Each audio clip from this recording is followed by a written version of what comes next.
धीरे धीरे बदल रहा था। इस तरह उसके हाथ सीधी खड़ी दीवार पर आसानी से चलने लगे। इतना ही नहीं, पीटर को पता चला कि उसमें मकड़ी की तरह दूर तक छलांग लगाने की भी क्षमता है। और यदि आप ध्यान से देखते हैं तो आप देख सकते हैं कि कलाई पर एक स्पष्ट सफेद ताइची है।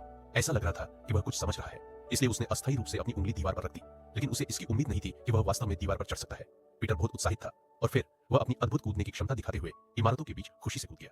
हालांकि पीटर अचानक रुक गया क्योंकि फुलाना उसे दीवार पर सपाट चलने पर मजबूर कर सकता था। दीवार फिर उसकी बाहों पर बाल, क्या घाव मकड़ी की तरह रेशम को नहीं घुमा सकता था?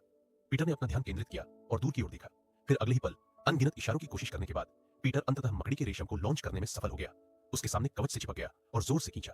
मुझे लगा कि मैं सुरक्षित रूप से सामने वाली इमारत में झूल सकता हूं, लेकिन मुझे उम्मीद नहीं थी कि मैंने पर्याप्त ताकत का इस्तेमाल नहीं किया और मैं तेजी से आगे बढ़ा और मेरे सामने बिलबोर्ड पर गिर गया। उसी समय कंपनी के अनुसंधान फंड को सरकार द्वारा वापस लेने से रोकने के लिए नॉर्मन ने अधूरे सुपर सीरम का उपयोग करने का निर्णय लिया।